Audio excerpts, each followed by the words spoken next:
Hello Stratters, it's CreepEvee back again this week, continuing our month of spooky decks in honor of Halloween. So this week we have a very spicy deck in the form of Reaper King. So we're doing Scarecrow Tribal because what is more Halloweenish than a Scarecrow? Maybe a pumpkin, but second would be a Scarecrow. Very spooky, very Halloweeny. So we, of course, had to play Scarecrow Tribal. We had to play it in EDH because that's about the only place to play it viably.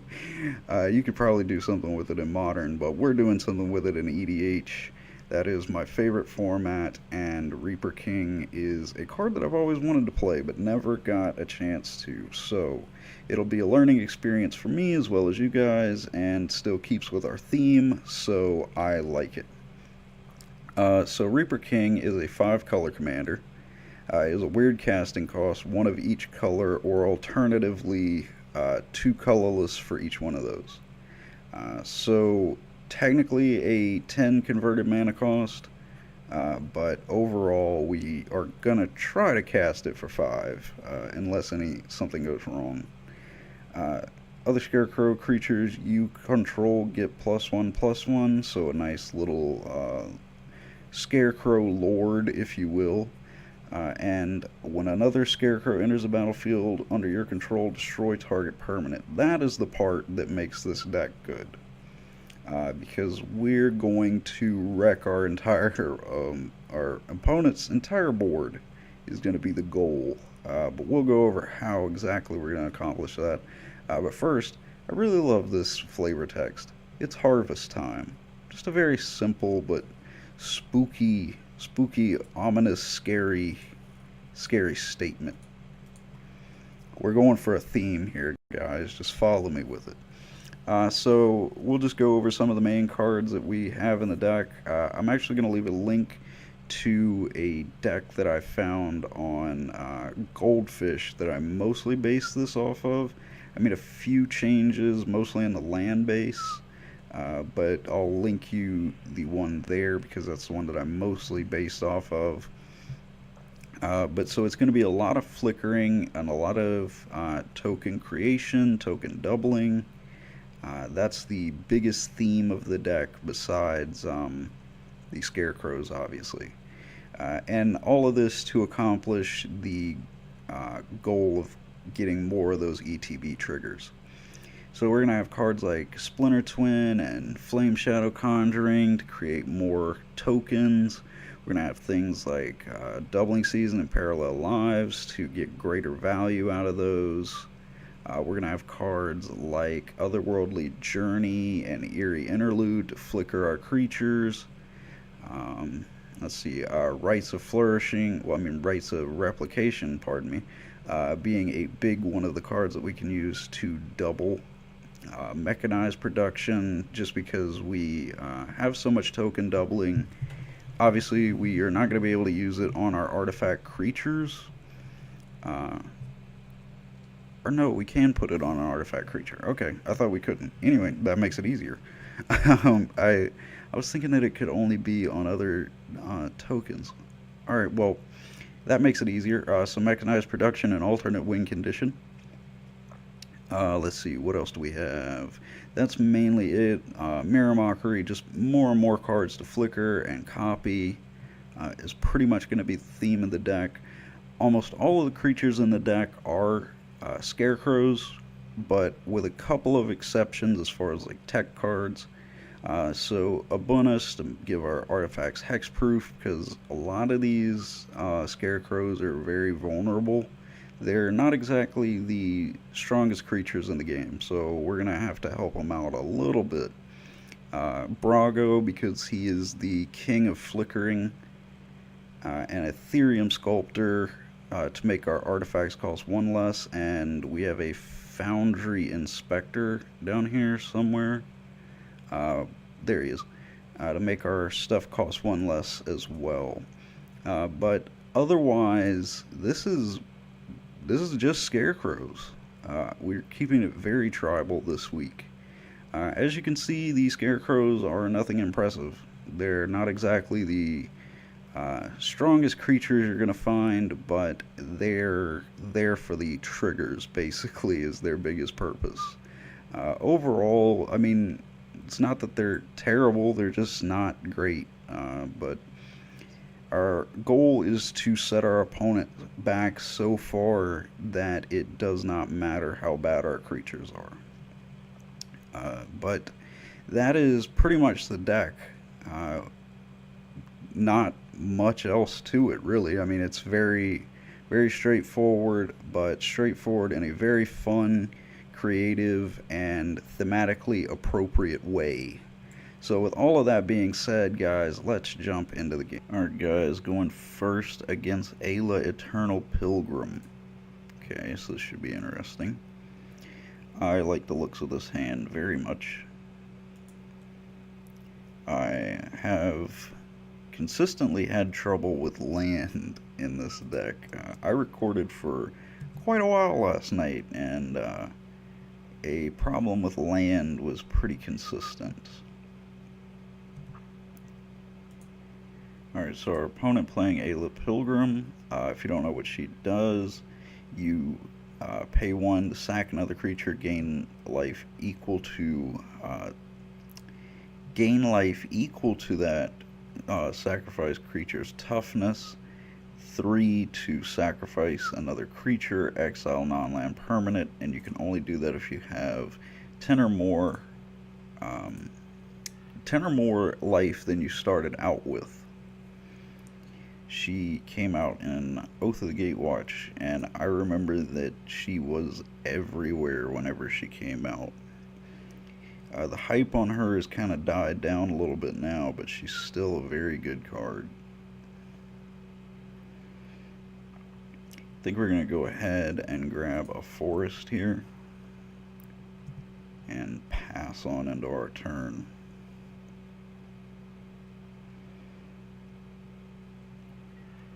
But yeah, land seems to be the biggest problem here.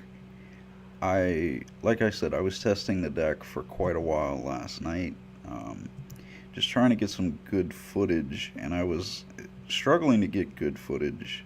A lot of the games were either I would get going and blow up like one of my opponent's things, and they would go ahead and quit, and I just feel like that's kind of boring to not see a game that really plays out. Let's see, what was this one do again? Choose creature type, yeah.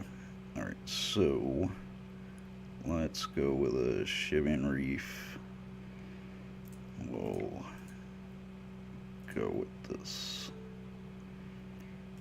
Gonna go with Scarecrow. I love that Moto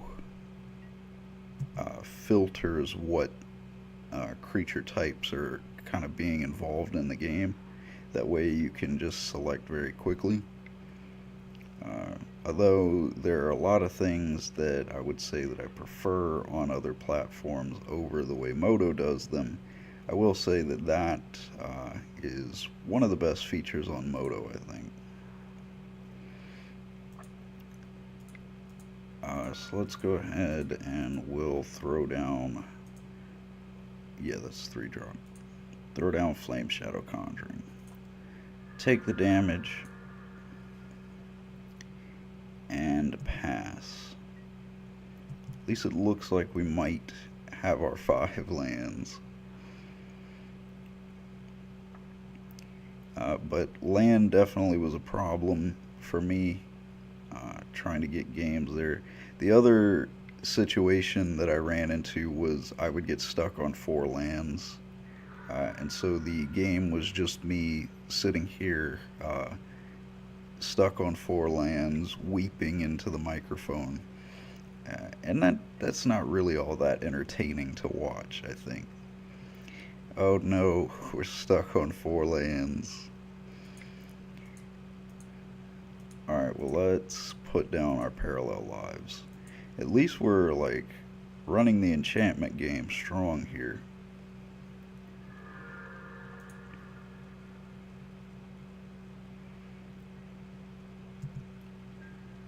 But yeah, just like watching me get stuck on 4 lands is not fun to do, and that's where I kind of came up with my biggest criticism of this list, which is just that your land is kind of slow. Would be my biggest issue with the deck. I definitely see what the original builder was going for. Just go all out on the gimmick of the deck. And I totally respect that because that's normally how I build my decks. I like to just go, if I've got a goofy concept, I want to go 100% on that goofy concept. And that's why a lot of my decks aren't extremely successful. Alright, so as much as I hate playing our little dudes too early, aka when we don't have our commander out. Oh man, I forgot to leave red open. Oh well. Yeah, because we could have had a bunch of little dudes. Oh well, that does limit him on a lot of things there. I don't know whether our opponent is willing to. Well, he can't even use it yet.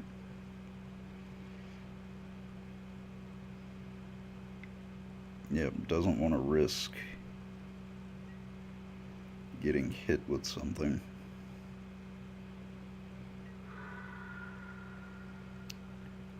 Alright, let's see a land.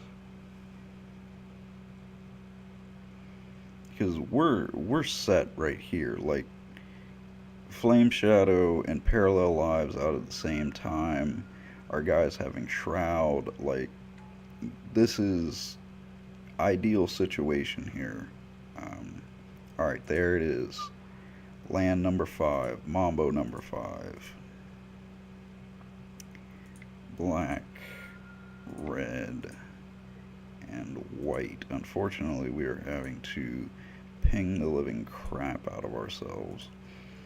But as far as selecting, because like I said, I wanted to try to get some dual lands into the land base, because that was one thing that the original builder kind of left out. So I wanted to make sure that that got included because I felt like the land base was kind of limited. So in the process of doing that, I had to pick which dual lands I wanted to go with, and I considered the comes in tapped, gain 1 life, but I don't know, it felt a little bit slow for this deck, so I went with the Pain lands, because really, Reaper King's the only thing that you need the colored mana for. Most everything in the deck, all of your creatures, they're gonna be colorless. So in that situation, you really just need the lands to be able to cast Reaper King.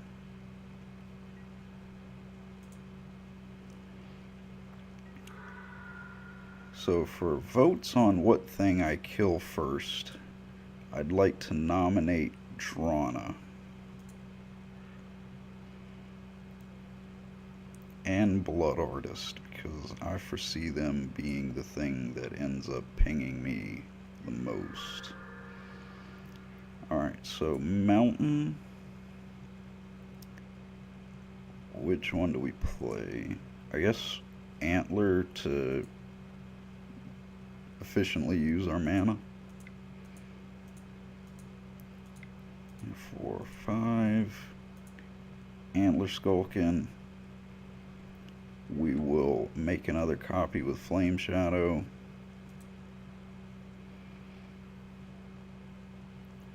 Go ahead and tap for that.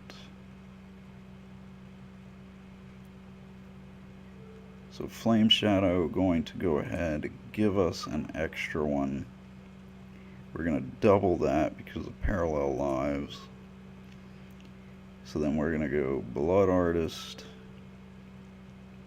and probably... It's between Shellred and Camball. We don't have a swamp out yet, so Shellred isn't as much of a problem, but she could be if we get a swamp out. But by that time, I think we'll be able to pop something else. I'm going to hit Camball. Alright, and so we'll always yield yes. Opponent tapping 1 to sack it, and therefore get Blood Artist's trigger before it dies. Smart play.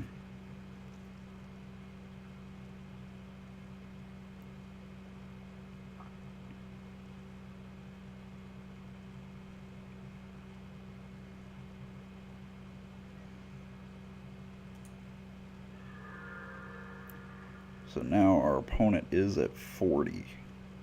I didn't think about the fact that he could get to 40. So he can now sack that Shellred, which, yeah, that could be a problem. Let's go ahead and swing with our tokens.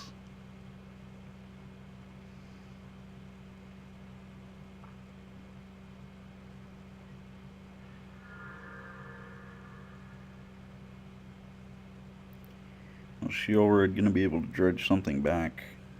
Gets the Blood Artist. Or no, gets Camball. Probably a better choice. Looks like he's getting... No, not getting Ailey. What are we going for?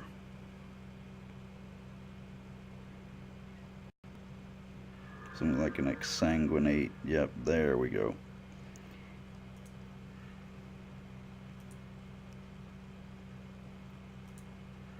Well, we were close.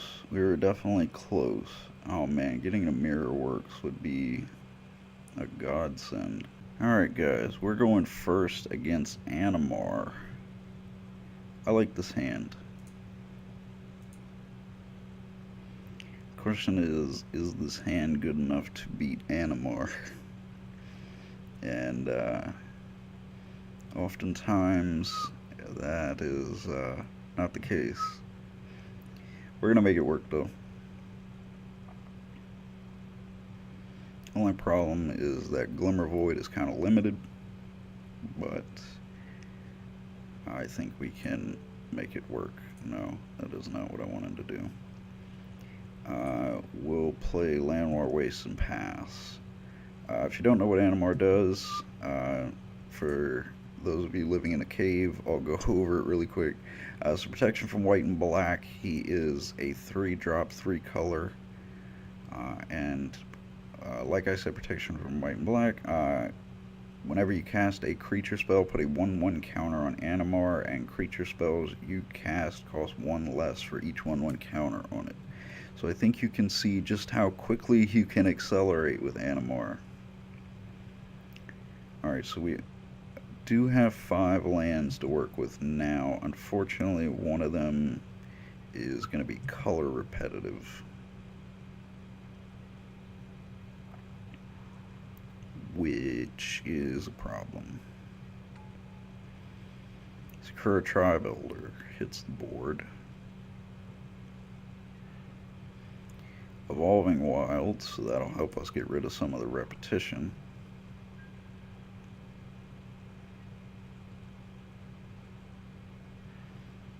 Cracks the Elder.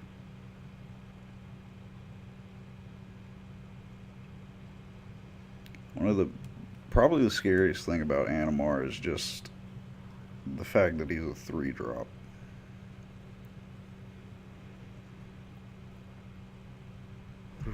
He is scary.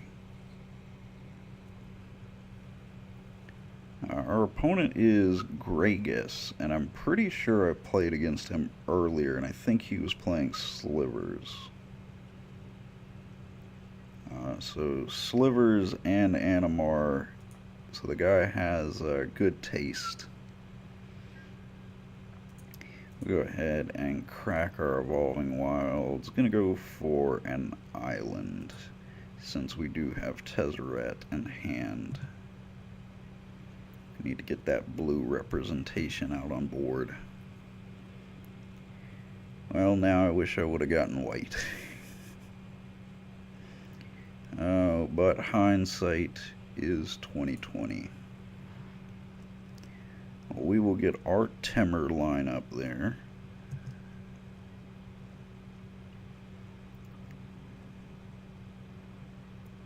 Well, Animar is free to come out now, and we'll open up with some haste. And what else does this thing do? Power 4 or greater, you draw a card. Looks like Animar's coming down. Yep, there he is. I'm not too worried about the white and black. Most of our creatures are going to be colorless anyway, so not the biggest threat. Well, we are able to cast our commander this turn, and hopefully he stays on board so we do not lose our Glimmer Void. Take the one, cast Reaper King.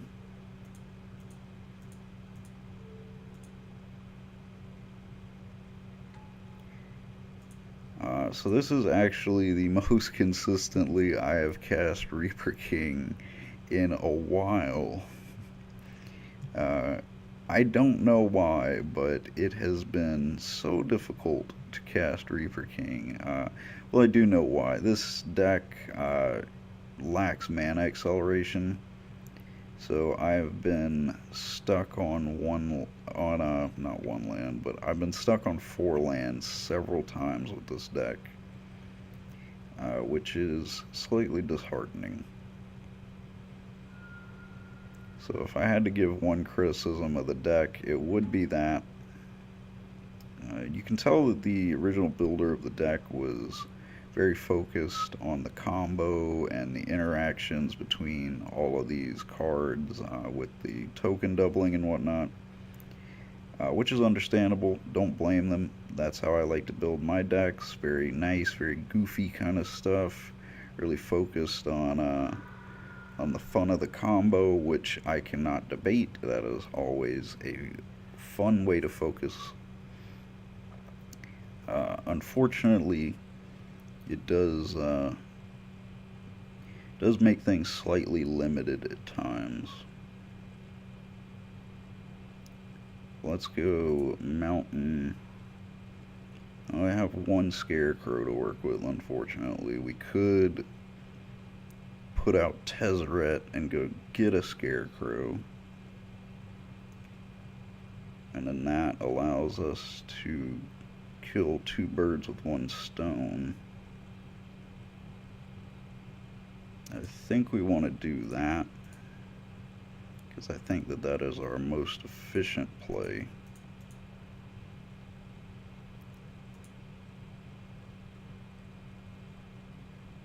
Now, what do we want to blow up?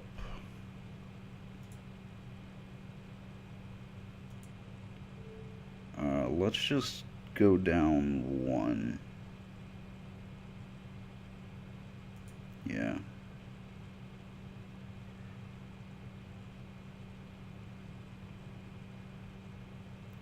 We'll get Heapdoll. Reaper King's effect.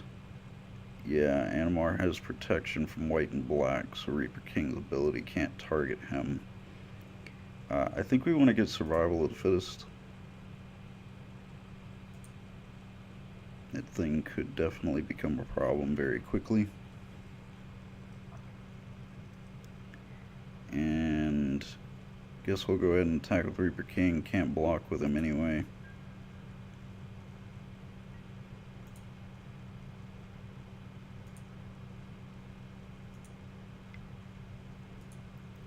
And we'll hold priority since Heapdoll does have its effect.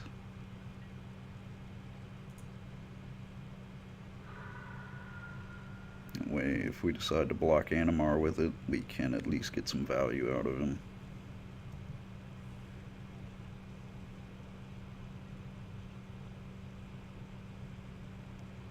very much like him to not kill Tezzeret.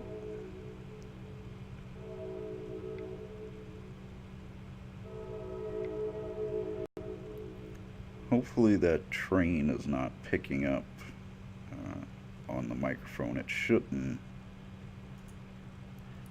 But unfortunately, I do live right next to a railroad track.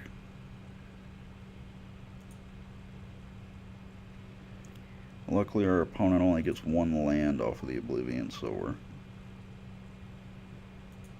Draws a card.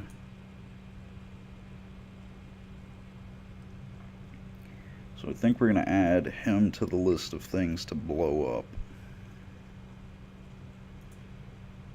Unfortunately, we cannot block enough to save Tezzeret completely. But our opponent will have to swing both creatures. Well, not even both now.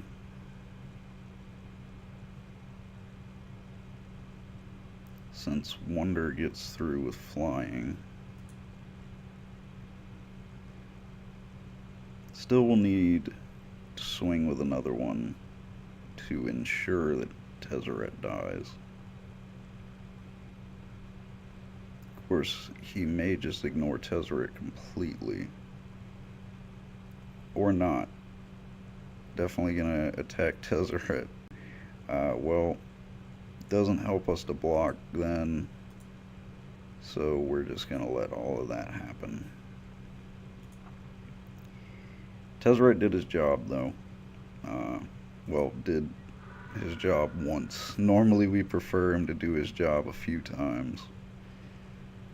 But this turn we're gonna try to blow a lot of things up. So let's go.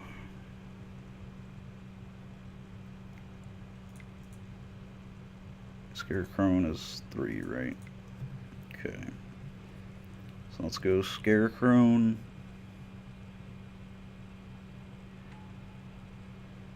And blow up the Sower.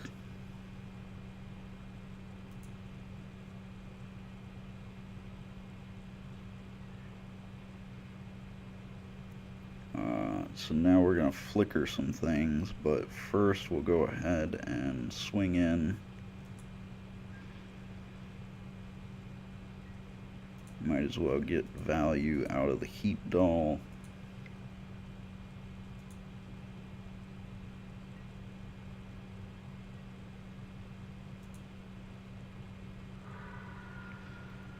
So we got our opponent at 12 commander now. Let's see.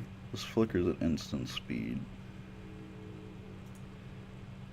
But I kind of don't want to give our opponent a chance to do anything here. So even though it's at instant speed, I think I want to go ahead and use it. So we will flicker Heat Doll and Scarecrow. And I think we're going to hit Temur Ascendancy and a land.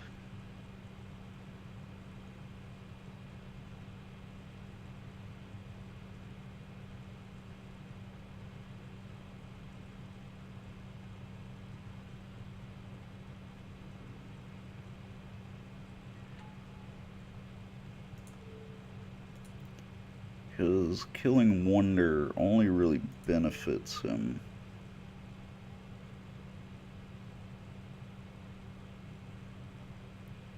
I guess we'll hit City of Brass.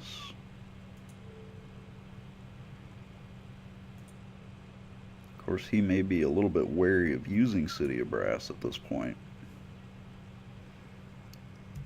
considering that his life total is being affected now.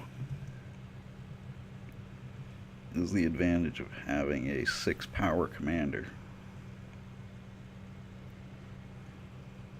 Really the most common way to win with this deck is to win by commander damage. Void Winnower. that might be a problem. I think the biggest problem right now is that we can't kill Animar.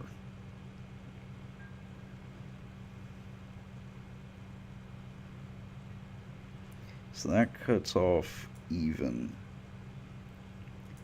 Now I wish I would have used Long Road Home, because everything in our hand is even.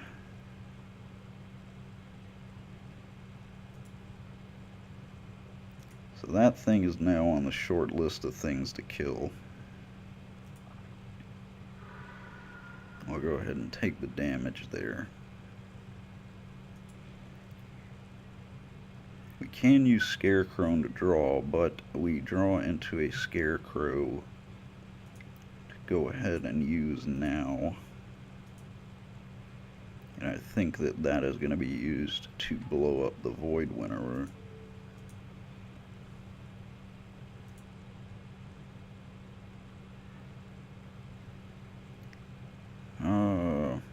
I really wish we'd had enough mana to go with mechanized production. Long Road Home. Or Obelisk of Erd. If we go Long Road Home, we can blow up the Wonder. And then get in with Reaper King.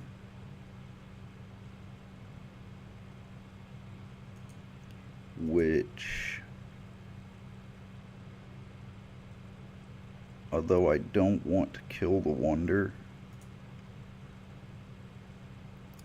I think we're going to kill the Wonder.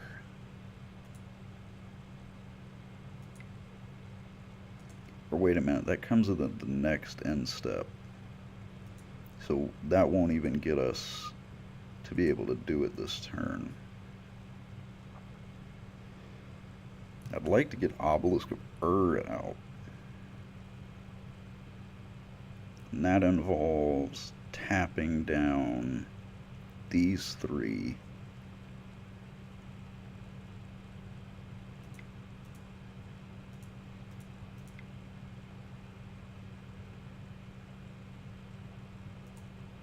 Because then we can convoke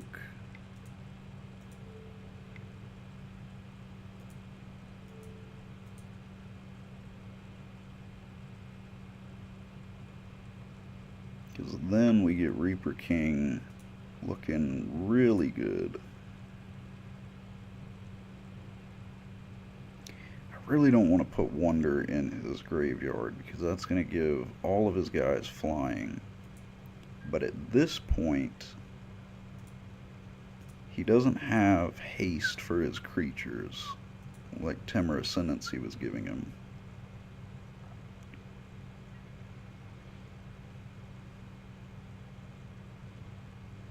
So it's not like...